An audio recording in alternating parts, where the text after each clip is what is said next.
Mtazamaji wa runinga ya Mwangaza, shukran na karibu kwenye kipindi cha Dhahabu ya Ukulima, na siku ya leo nimekupeleka matembezini katika maeneo ya Capitol Hill ambapo tunakuja kupatana moja kwa moja na mkulima wetu siku ya leo ambaye anafahamika kama Janet.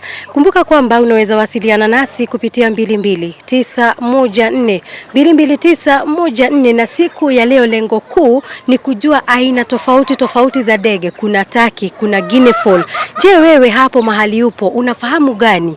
Na ni gani unafahamu kuwa ni tamu kuliko zaidi ama kuliko ingine? Wasiliana nasi kupitia 22914 22914 au kwenye tovuti yetu ni Mwangaza TV. Janet, karibu sana kwenye Mwangaza TV, karibu sana kwenye kipindi cha Dhahabu ya Ukulima, na shukran kwa kuweza kutupatia fursa tuweze kutembea kwa shamba lako. Chukua hii fursa uweze kusalimia mtazamaji wetu wa Mwangaza TV na uweze kumfahamisha majina yako kamili.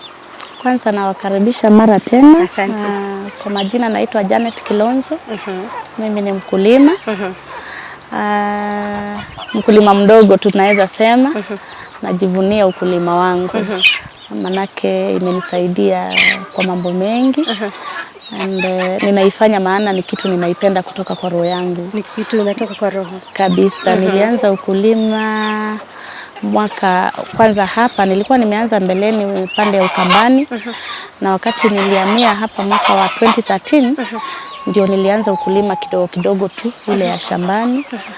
Na 2014 nikaanza ufugaji sasa wa kuku. Nilianza na kuku kidogo. And then kukakuwa na ile ilitana tukukua pyramid scheme ya quails. Wakati wa quails niliinvest sana, nilikuwa na so many birds. Na ni kama nilianza wakati zilikuwa zimekuja kukua sasa pyramid kabisa. Siwezi sema nilifaidika sana. Nilipoteza pesa mingi sana kwa hiyo mradi. Nilikuwa nimechukua mkopo, nikanunua hatchery machine, incubator. And of course hiyo part of the loan nilikuwa nimetumia kwa kununua hizo quails. Kwa wale wakulima walifanya hiyo wanajua wakati huo mayai tulikuwa tunanunua pesa mingi sana ya quails. And I lost like close to 1,000 birds. Na sikukufa moyo because by then nilikuwa na kuku kidogo tu. Mimi napenda sana birds, all of them. So nilianza kufuga sasa, nikaenda kwa wengine, nikaanza birds wengine kama turkey, nikaanza kama guinea fowls, nikaanza ducks. Nikakuta upande wa ducks kuna so many types of birds. Nikaweka wote, kuna white California white, kuna muscovy, kuna just so many types ya birds. Wakati huo nilikuwa sasa ninajaribisha tu, hiyo 2014 nilikuwa najaribisha mambo ya sasa those other birds. Lakini kuku ndio nilikuwa nimeweka kabisa ya kunipatia mapato. Na now that nilikuwa na hatchery machine, nikakuwa sasa nimeturn sasa hiyo machine kwa kuweka quails, nikaanza kuweka mayai ya kuku. Na iliendelea vizuri. up to now ni venture mzuri ya hatchery. I do incubation for farmers. Wanaleta mayai, ninawawekea na ninawalipisha na wanachukua kifaranga yao.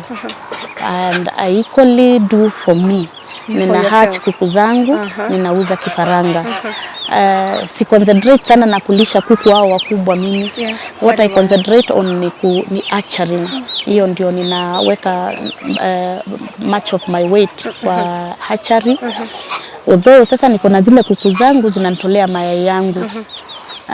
Hizi birds zingine sasa niliendelea ikakuwa ni large scale, kina turkey, kina guinea fowls, kina goose, ikakuwa ni sasa ni large scale, naweza kuwa ninauza na zikaanza kunipatia mapato mzuri. Around 2016 niliweka kanga zikakuwa ni mingi sana sasa now the guinea fowls. Niliweka ikakuwa ni mingi sana, nika enlarge, ikakuwa ninauza kwa wingi na the market was there, the market is still there. Na kuku sasa nikakuwa niko na nyingi around I used to have like 1,000 or plus hapa tu. Ikakuwa ufugaji uko sawa. 2017 nikaendelesha ukulima wangu. During all that time nilikuwa ninafanya hivyo, nilikuwa nimeweka mkazo sana kwa shamba. Ninafanya agribusiness. Kwa hivyo kwa shamba ninalima. Hii ukulima ya shambani imekuwa ni kama boost ya upande wa farming. Sababu all these birds zinahitaji greens. So anytime kwa shamba yangu niko na something to give them. Unakuta kama niko na spinach ninapatia kuku, inasaidia sana kwa iron. Kama ni sukuma ninakatakatia. Kama ni wakati wa mahindi, sikosi mahindi. Any other time sikosi, hata however small sikosi kwa shamba, manake maji niko nayo. Kwa shamba ile uchafu yote inatoka kwa shamba ni chakula ya kuku na nao the other birds. So unakuta niko na kitu kwa shamba yenye inapunguza gharama ya chakula. Yes. At some point nilikuja nikafuga rabbits. Manake niliendelea tu, nimeenda trainings kadha kwa kadha ya farming. And I learned that now sasa nyama ya rabbit ilikuwa imekuja ikaanza kuingia sana kwa market. Previously it was not there.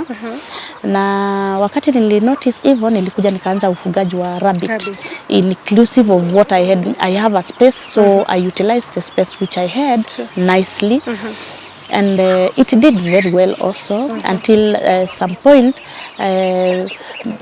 one of my farm hands wale tunasaidiana na wao alipatia, wakati alipea hizo rabbits chakula ilikuwa na dawa, so I lost like 140 of them. Yeah. Kidogo ikakuwa imenivunja moyo, but I've revived the rabbits. I'm still keeping them. The ones I have right now ndio nimeanzisha sasa. I can't sema niko na ile mingi sana, but I have. Na sana inanisaidia manake ni mzuri. It's a white meat. I can feed my children with. Yeah, I can. Na hiyo mkojo yake ni dawa kwa shamba. So vile nimeweka in a way that I harvest the urine, naitumia kwa shamba. Hiyo mbolea yake, it is just one of the best. I've tried mbolea zote zile, nimetry ya kuku, nimetry ya rabbit, nimetry ya mbuzi. So ninawekanga kwa shamba ina portion ndio nione au ita perform. And I've realized ya rabbit iko na more nutrients than the rest. Ninafuga kumbuzi. I still have mbuzi. Wow. Mkulima wa mchanganyiko. Kila kitu. I still have mbuzi. I love them. Ni mzuri, na at least sasa sijakuwa na ile ya maziwa. Sasa hizi ndio nina learn more about mbuzi ya maziwa. I'm building somewhere to have one. Nimekuwa nikifuga zile za Ukambani. Hizo ninafuga tu. I do them at least whenever I have guests. I have something I can feed my guests with. Okay. And like how many mbuzi do you have? I have like 5. Wow. Yeah. And sasa ninajua kwa hizo mbuzi every morning ninafagia mbolea. True. So everything iko hapa katika farm yangu iko na kafaida kake. Sikumaliza quails kabisa wakati watu wa farmers wengine walimaliza. Unajua kulikuwa na hiyo perception. Kuna watu back then wakati walikuwa wameamini kabisa mayai ya quails inaponya. Yeah. And there are still people who believe still it heals until today. True. So I have those clients whom until today they take. Yes. Wow. And you know, sometimes believe to the faith. So inafanya tu. Yeah. Does it mean that hiyo mayai ya quail kitambo ilikuwa inauzwa unasikia moja ni 100, still iko kwa hiyo bei kama ilishuka? Right now the bird itself ndio nauza 100. Okay. The mayai tunanunua at 20 shillings.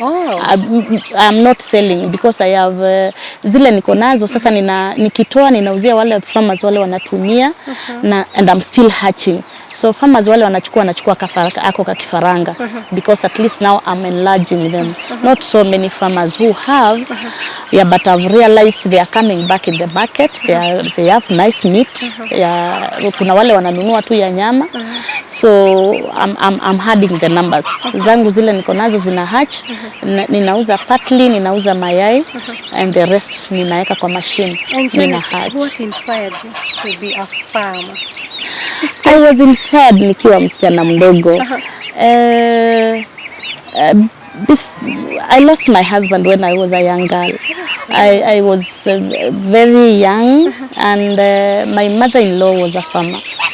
And that is the only thing I can say she gave me because every other time she used to go with me in the farm and I got inspired with what she was doing. Generally me, I love farming. I love environment. I plant a lot of trees, especially during this corona time. I've planted more than 50 trees. I do my compound. It's me who keeps the flowers and all that. It's me who do for myself. I just love farming naturally. I got inspired because my mother-in-law was not a learned lady. But she used to make a lot of money. She used to have a lot of food in the house. Sure. So I thought, apart from the jobs which other people are doing out there, farming is just one thing which is always being there. People will always have to eat. True. And I'm a vegetarian, I don't take red meat. So I had to keep these birds for me and for my kids. Yeah, and I can't regret because this kind of business has helped me to educate my kids. My daughter up to university level, and I have still people, other kids in school, and it's still helping. It's not like it used to be long time ago. Kitambo chakula zilikuwa zinapatikana, gharama haikuwa juu ya ufugaji. At some point it became so difficult. But a farmer will always be a farmer. You don't lose hope. 2017 I lost so many birds. So many birds. Apart from quails? Apart from quails, there is a time I woke up and my 400 chicks were dead. Why? I don't know whether it was an infection or something. It was during this campaign and I had started another business of production of water. So nilikuwa switch my mind so much kwa production ya maji. Sasa huku ikakuwa nimeachia wafanyikazi wale tulikuwa tunasaidiana na wao. I don't know exactly what went wrong. But during that time, I lost so many birds. And were they still in this cage? They were in this cage. I had a stretch here. I had to undo them at least now to heal my heart. It really affected me. I had kept some German shepherds. They dig down, wakaingia kwa ile nyumba nilikuwa nimeweka guinea fowls. They killed all of them. Wow. All of them. So I was like now starting from the scratch. Zero. Yeah, and I didn't lose hope. Back then huku tulikuwa na misitu, kwa hivyo tule tunyama tunakatanga, walikuwa wanakuja tu wanavamia wanyama. Unakuta in a day you can lose like 3 or 4 birds, these big birds. Sasa nilipoteza wanyama wengi sana. But sikukufa moyo sababu niliona kila kitu iko na challenge yake. Even in farming, for me to have lost so many birds is still a challenge. So I learned from my mistakes and nikajua sasa ni lazima nipatie sasa kukua mwangalifu zaidi, not to leave for the workers now to work for me. Nita lose kwingine. So I've restarted all over again. My target right now is now to kujitolea kuku zangu za kujitolea mayai. Right now mayai zile nina hatch ninachukua from other farmers because I don't have the numbers. I'm collecting very few, like 15 to 20 in a day. Now that is not enough. My machine is too big. I have a capacity of 1,680. So I need round moja. Yes. So I need so many eggs at a go. So now my target now is now to have so many birds, mature chicks, so that at least to cut cost ya kununua mayai kutoka kwa mkulima mwingine, ninajitolea yangu, ninajiwekea kwa machine, alafu nitakuwa ninajua kabisa ninauzia wakulima kifaranga ya aina gani. While you collect the eggs from the other farmers, how do you know that this egg is ready to be incubated? It's a challenge. It's a challenge because there is a time I bought 800 eggs from a farmer and it didn't hatch even a single chicken.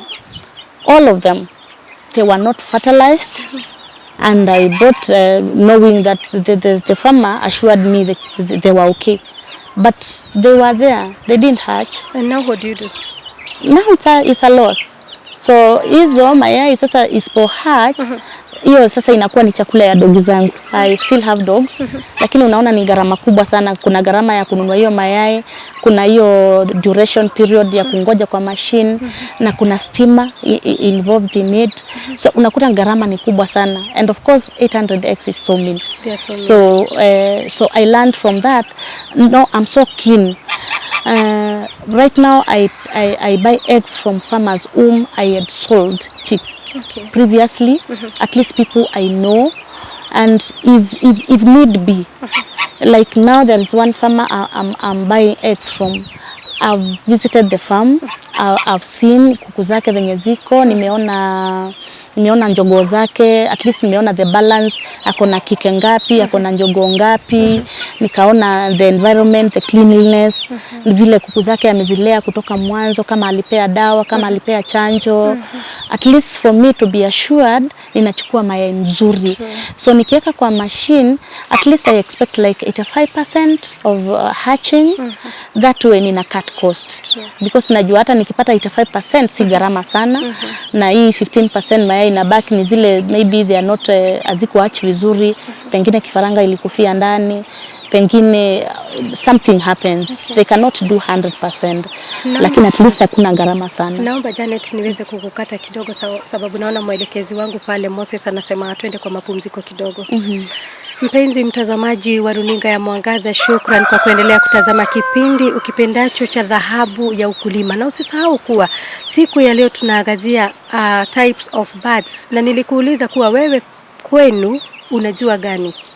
Unaweza tutumia rafa ama ujumbe mfupi kupitia 22914 22914 au kwenye tovuti yetu ni Mwangaza TV. Tunaenda kwa mapumziko kidogo, lakini tutarejea baada ya muda usiokuwa mrefu.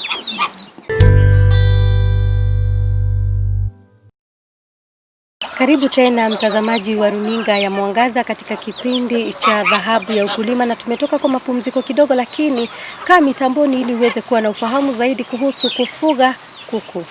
Janet, sasa unaweza tuelezea the requirements zenye mtu anafaa kukuwa nazo wakati unaanza kufuga hawa kuku wote wenye uko nao? Si vitu mingi zinahitajika. Sababu unajua saa zingine wakulima wanaanzia hata from nowhere. I've seen farmers wale wanakuja hapa kwangu kuchukua hata kifaranga 10. Kwanza especially during corona time, most of the farmers wanachukua kifaranga 10, wengine wanachukua kifaranga 20. Sasa na advise farmers tu, hata kama hauna hiyo pesa ya kwenda kununua hizo vifaa za kuwekea maji na kuwekelea chakula, unatumia hata kama ni kibuyu. unakata vizuri, unaweka maji, unawekea chakula pale. Yes, but kwa wale wako na space, kama mkulima ako na space, like now when I came here, unahitaji the structures. At least you have structures. Hiyo itakusaidia sana kuweka wakulima wako. Unajua kuku hakuna kitu inaingia ndani iwakule kama wanyama. At least with the structures now, unajua ukileta kifaranga wataanzia somewhere. You start from as small as you can. Kuna wale, mimi nilianza na kuku 10. Hizo hata 10. And sababu nilikuwa nimeanza ufugaji kule nyumbani kwetu Kambani, I brought what I had here. Na nilikuwa na tumbuzi na kang'ombe kangu kule, nilikaenda nikawalete hapa, manake niliona nimefaidika, nimepata mahali kuna space yenye ninaweza fanya ufugaji. But you start as small as, manake kifaranga 10 ni 1,000. So it is something doable. Na unajua hata ukiwa na kuku 10 utakosa mayai ya kulisha watoto. Yeah, so mimi naonanga ufugaji si ati inahitaji ati hizo pesa mingi tena sana. Manake ukianza tena, kama ni kuanza, ukianza ikiwa so large, that is where people go wrong, na kuincur losses inakuwa on the higher side. Lakini ukianza kidogo, una learn na mistakes, una make mistake, you rectify. By the time ukuja kufikia kiwango fulani, at least uko na uzoefu wa kujua. Na maybe kuna a point wakulima wengi wanapata advices from the wrong people. Maybe wanapewa advices, unaona hey, kwanza kufuga kuku hapa nitatumia pesa mingi. Does it, kuna maybe wale wanapata advices from the wrong people? Wanapata advice kutoka kwa wrong people. Pengine mtu hata kwa roho yake hiyo ni kitu haja decide kabisa. Unajua farming it's about passion. Actually, it's not as much as it can be business. You cannot do it a business if you don't have passion for it. Birds, you have to love them. Yani ni mpaka ukue, yani roho yako umejituma kwa hiyo kitu ndio upate kujua. Kuna wale wrong advisors obviously. Unakuja unapata kuna wakati tulikuwa tunauziwa, mtu anakuja anakudanganya, anakwambia niko na hii chakula ninatengenezea kwangu, this is the best. By the time ukuja kurealize, unapata huyu mtu amekuuzia vitu hata haisaidii kuku zako. You end up losing birds, ama weight inaenda chini. So saa zingine ni vizuri kudeal na ule mtu, unaona huyu ako na uzoefu. Wakati nilikuja huku, kuna mama mmoja rafiki yangu hapa ng'ambo, nilikuwa nimeenda kwake mara mingi, nikaona vile anafanya. Na she has been of great help to me. I've learned so much from her. Manake yeye hufanya mambo yake openly. Si yule mtu atakupeleka hivi akufiche. Na mimi nikasema manake nilipata mtu anaweza nielekeza. Hata wale watakuja kwangu pia, I'll do the same. I've worked with so many farmers. Their journey from starting from zero and now they are great farmers. Kuna wale hata ni wakulima wakubwa kuniliko. And I'm happy. I'm happy because at least I know, at least that is just one way of giving back to the society by teaching people. Wakati nilikuwa na rabbits wengi, kuna watoto children homes wanakuja, they learn vile kufuga rabbits, vile kufanya nini. Kuna shule siku hizi vile CBC imeanza. There are those schools wale wanataka watoto wakuja waone vile masome. Wanasoma kutoka kwa shamba, wanakuja huku wanataka kujua what normally happens. Yeah, so generally to me, I feel it's all about passion, passion and loving what you do. I'm just one happy farmer. I love what I do. Yeah, I love it. Na sasa apart from kuku hawa wa kawaida, naona uko na turkey, uko na guinea fowl, kuna zingine hapo umeweza kutaja. Unaweza tuelezea huwa zinapatikana wapi? Where did they originate from? Kitu kama hii turkey yangu kubwa, it is the biggest in the home. Yeah. This one I got it from Uganda. Tuko na group ya WhatsApp ya Ornamental birds. There farmers exchange. Unakuta farmer fulani yako na hii, mwingine yako na hii. One important thing about this easy ornamental birds, in breeding it's not advisable. So kama ni ndume niko nayo hapa, I can't stay with it for long. Why? Because I can't inbreed. Sasa wale wangu wanazaliwa ni lazima niuze, ninunue kwa fama mwingine. That way nita avoid inbreeding. Vitu kama kanga, if you inbreed, the mortality inaenda chini yake. So does it mean that ni venye wako sisters ama ni nini? Kwa nini wako sisters? Tuseme hizi vitu ni kama watu tu. Mimi nachukulianga birds ni kama watu tu. Yani anything that you wouldn't want to be done to you, hata hao wanyama wa minister kanji I'm very keen with what happens to them. Hata njogoo hizi za kuku, I don't keep them for long. Nikikuwa na njogoo ninajua zimezaa na wao, sasa ninatoa hao, ninachukua kwa fama mwingine. Of course we have so many WhatsApp groups. Kuna wale wana keep kuku, kuna wale wana keep ornamental birds, kuna wale wa rabbits, na kuna ingine ya wale wanafuga mbuzi. I've learned so many things, and a lot I've learned from other farmers. Na hivyo tunasaidiana na wakulima. And the same thing tunasaidiana kwa kuuza. Ukiwa kwa hizo WhatsApp groups, it really helps. Through social media also, unajua mambo mingi. Unapata kujua farmer fulani amepitia mambo fulani, challenges you share. Kama kuna maugonjwa, kama saa hii mwezi wa today, this is on December, mwezi wa 10, kuna kuku nilileta wawili. Nikaletewa na mtu rafiki yangu. Little did I know they were sick. Nilikuja nikawaweka na niliwapatia dawa, yes, but hiyo dawa nilipatia, it's like haikutibu whatever it was there. So zilikuja hapa, nikapoteza kifaranga, zilikuwa za like 2 months, around 150, they all died. Na sasa hao wakubwa wakaanza kukufa. So I had to look for a vet to come and advise. I've learned to do things now the right way. Yeah, because na kwa hiyo group yenu kukiwa na outbreak ya diseases huwa mnaambiwa? You can tell up to where I am right now. One thing I know, I can't now take any bird from outside na nikuje nikuchanganyishe na birds wangu. I have set a room aside. Any bird sasa ninatoa nje, ninakuja ninaitenga peke yake, ninaipatia dawa for quite some time, nina-observe before I now nina mix na wangu. That way nitakuwa nina-avoid maugonjwa kuingia kwa kuku zangu. Kuna ile inakuanga ya wave, Newcastle nini, kuna hizo maugonjwa tu zinakujanga na hewa. Hata na gari unaweza kufungulia gari kwa compound, maybe na ikuje na ugonjwa ukanyange na miguu uingize kwa shamba. So by that time to time ukiona kuku imeanza kubehave too funny, we usually talk. Naonanga watu wakulima wakiuliza kuku yangu ina behave hivi, my turkey is behaving like this. Unaangalia hiyo kinyesi yake, unaona venye iko, unaona watu wanapost, this is how my birds are behaving. Watu wanasaidiana sana. But there is that one vet ule una concentrate na yeye, unajua in case of anything I talk to such and such a person. Kama sasa kuku zangu zote they are on medication because nilikuwa nimelete mingi kutoka nje. Sasa kuna ile dawa ninawapatia at least to calm down hiyo ugonjwa imeisha. Nilipatia antibiotics, imeisha, hakuna kuku iko na shida. Lakini sasa ninawapatia hiyo glucose and dawa nyingine sasa ya calm down. At least niko sure birds zangu they are safe, hazitakufa. No, tukiingia sasa kwa climate, ni wakati gani mzuri na hawa kuku, especially hawa wenye wametoka nje ya nchi? Kuku zote wakati wa baridi hatching laying inaendanga chini kabisa. Lakini sasa kama saa hii kuna mvua, kuna weather iko 50-50.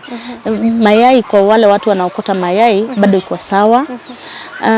Wakati wa mvua unakuta sasa hakuna mayai, inaenda iko chini sana. Lakini wakati wa jua vitu kama kanga they lay kabisa, they lay. Na mayai ya kanga sababu ukiweka kwa machine haiagui vizuri. Kama mashini yangu sasa saa hii nimeweka humidity and all that, nimeweka ya mayai ya kuku na mayai ya kanga si vile. Sasa unakuta ni lazima nikuwe na kuku kienyeji, ile pure kienyeji. I keep them, those are like they serve as incubators. Sasa hiyo ndio natumikanga kulalia mayai ya kanga. Na juu kanga zenyewe hazilali, as much as they are domesticated, they don't hatch on themselves. So mimi niko na hizo kuku za kienyeji kabisa. That is what I have done. Nikiweka kwa machine haitoi vizuri. So nikiwekea kuku ilalie mayai, sometimes ina hatch even up to 80-90%.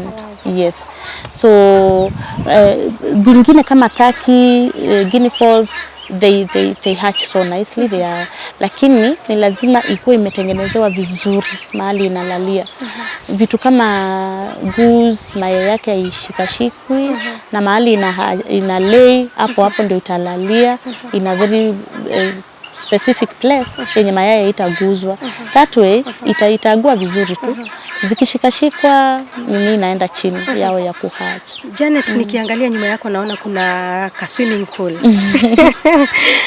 Yeah. Lazima mtazamaji wetu ni ya nini? Hii ni ya hivi birds zangu za kuogelea. Unajua kuna wale ndege lazima waogelee kama guinea fowls, not guinea fowls, the geese na ducks, au ni wale wanaogelea. So hiyo ni yao. It is specifically for them. Na wanaogelea like per day, how many times? Ama wewe ndio unazisukuma hapo ziende? They love water. Na some like geese they met kwa maji. Okay. Goose they met kwa maji na wako kwa maji most of the time, hata kama kunanyesha. Actually kukinyesha, the more kuna baridi, the more wanapenda maji. Na hiyo unajua wao wanapenda hiyo uchafu matope, wanakanyanga matope then wanaenda wanaogelea pale. So nikaona badala washinde wakiteseka ni watengenezee mahali mzuri wanaogelea. I like it when they swim. Wow. It's nice, yeah. Na tukiingia kwa market, how is the market sana kwa hawa kuku wenye wametoka nje? Market ya birds is always there. Actually to meet the market it's never easy.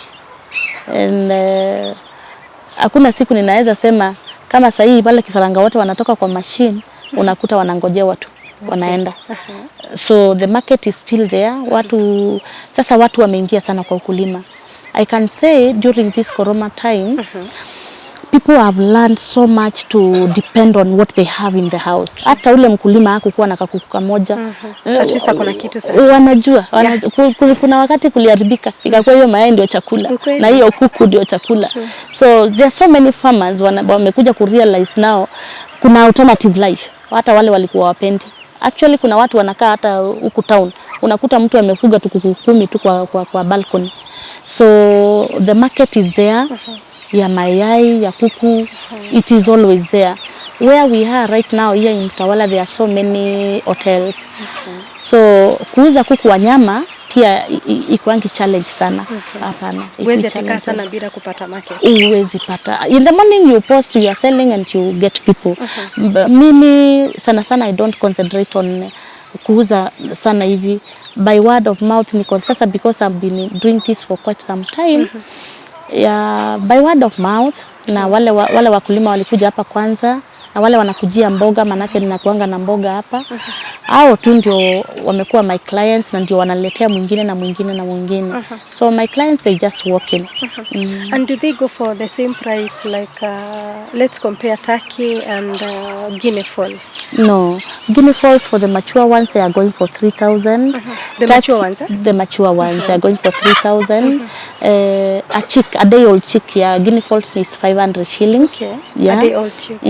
A day-old chick, it's 100 shillings, 500 shillings. That is the same as the geese and turkey. Geese kuzaa kwake kwangi rahisi sana. Naweza sema it's one of the most challenging birds to keep. Manake zinakaa sana bila kutaga. Na zikitaga hazitagi mayai mingi, si kama ati turkey inaweza taga hata mayai 15 up to 20. Wow. Hii ipitishangi 9, 10 yezi exit hapo. So kuweka, lakini nayo na si mother mzuri, they are not good mothers. Okay. They don't take care of them so much. So what I do, wakihatch nachukua hao kifaranga ninaweka kwa brooder. Na market yao iko sana. Every other time ukose kusikia mtu akisema anataka. Kama saizi niko na so many people wale wanangoja kanga zihatch. Niko nazo zile zimelalia, niko nazo zile ziko mayai sasa zimelaliwa na kuku. The chain of people waiting is still always there. Okay. Meaning the market is there. Wow. Kifaranga wa kuku the same. Au wataki, umeniuliza mambo ya bei. Yep. Taki kama huyu I bought at 7,000 back then. And I don't regret. Okay. I don't regret. I got back na my money. Na tuseme ako machua, wewe mwenyewe utaweza kumuuza for how? Naweza muuza up to 5,000. Yeah, between 4,500 and 5,000 for the male. For the female, 4,000. Okay. Yes. Janet, before we wind up, I want you to kindly look at this camera and give the advice to all farmers that are watching right now. Yeah, before even I give the advice, unaona hawa ducks. Yep. Kitambo ducks walikuwa wanajulikana kama birds tu, walikuwa wanaonekana huko kwa soko, wako huko. Now it is one of the birds which are most selling. Manake ducks ziko na watu wamezizoea nyama yake. It is so sweet, very nice. Na iko na nyama mingi. So na market yake iko. Actually, I've seen people walking asking for them. Na now that tuko na Chinese quote in Kenya, yes. Yeah, they are biggest consumers of this. So okay. They tend to buy. Naweza advice na hii si mnyama unaweza sema ati hakuna mtu hawezi fuga. Manake hii maugonjwa yake si sana. Na chakula yake si vile mingi, kwanza especially kama uko na mahali unaweza toa grease unarushia, ukienda kwa soko unapata hiyo uchafu unakuja unarushia. Keeping it is as cheap as, yeah, so ni mzuri. Na kwa wakulima mimi naweza sema tu, especially kwa wamama sana. Unajua mama ndio nguzo ya jamii. Yes. Yeah, ukulima ni kitu mzuri.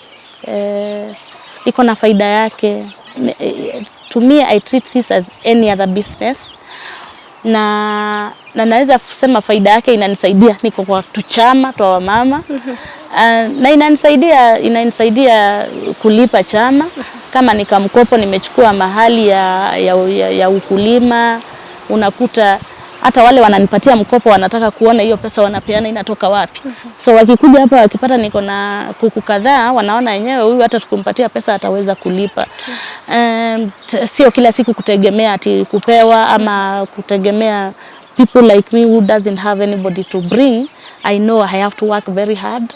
Na ukulima ni biashara like any other. Actually it's the most paying right now. Nimechanganyisha mambo mingi. Kwa wale wako na shamba, laziness now, you can't afford to be lazy right now. You can't afford to sleep.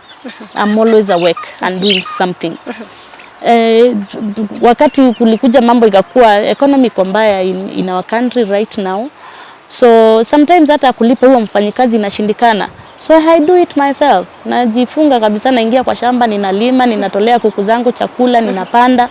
So niko na zile mahindi nimetoa zimekauka, niko na zile zinaendelea kuzaa sasa hivi, niko na zile zinaweza wekwa kwa chakula sasa hivi tukule. So at least hiyo timings ya kila kitu imenisaidia sana. Naweza imiza tu wakulima tu, yani you do something, just do something, even if it's not much. Start somewhere. As little as 1,000 unaweza anza ukulima wa kuku. I'm here, nikifaranga ninakuanga nayo anytime. Yeah, so it's a good thing. It's a good thing. Janet, how do you plan your day kutoka asubuhi? My day starts at 5:30. After I do my morning glory of praying, I start my day. Niko na watoto wadogo. I prepare breakfast for them. And I don't do house chores. Now my daughter, she's 16. She's helping me in the house. So me, when I wake up, I know that my dogs kumefagililiwa because they poop at night. So I clean my compound very early in the morning before 7. Then after that, I go and check my machine kama iko na maji. After checking the machine whether it has what now the incubator, kama niko na kifaranga ziko kwa brooder, I check on them whether they are okay. And now I come down here from the house. Now I come here where I am in the farm. Nijue kama kuku zote ziko sawa. Saa hizo dogi nimefunga. At least saa hizi niko na kijana wa kunisaidia, so most of the things tunasaidiana na yeye. Ninajua kama kuku zimeamka vizuri. Sometimes anything can happen at night. Ninaangalia kama kila kitu vile tuliacha usiku iko sawa. Sasa tunaanza feeding. Kijana wangu wa kazi ananisaidia kufagia kwa we clean the space, we clean every morning. Yeah, na hiyo cleaning ya kila siku inasaidia sana maugonjwa ya kuku na kila kitu. I get to know now what is happening every day. Then we start feeding them. Tunapea kuku zote chakula, tunaangalia kila kitu, tunaona iko sawa. Then nina instruct kijana wangu kwa shamba what we are doing for that day. Kama ni siku ya kuuza mboga, tunatolea wale wanakuja kuchukua. Kama ni siku ya kupanda, because most of the mbogas hizi za kienyeji tunapandanga they are short period. Na ile portion tunatoa like today, kesho yake tunapanda kitu ingine hapo, we interchange. So every day kuna kazi ingine tunafanya kwa shamba. After finishing or feeding all this, now tunaenda kwa shamba. I have my day break ile ninafanya mambo zingine. Like I said, nilikuwa na production ya maji. I'm not doing it right now, but I'm redoing my company for water. Okay. So I have a day break in between the week on Thursdays. I'm not in the farm. Ninaenda kufanya now other things. Yeah. So most of the time I'm in the farm. Okay. That is how my day is. Na siku yako inamalizika saa ngapi? Siku yangu wakati wa kulima hata 5 giza inanitoa kwa shamba. Okay.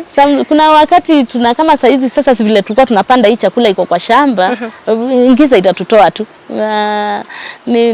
Mamangu ule amenizaa umeadapt kwa ile binu ya kupanda na panga. Yes.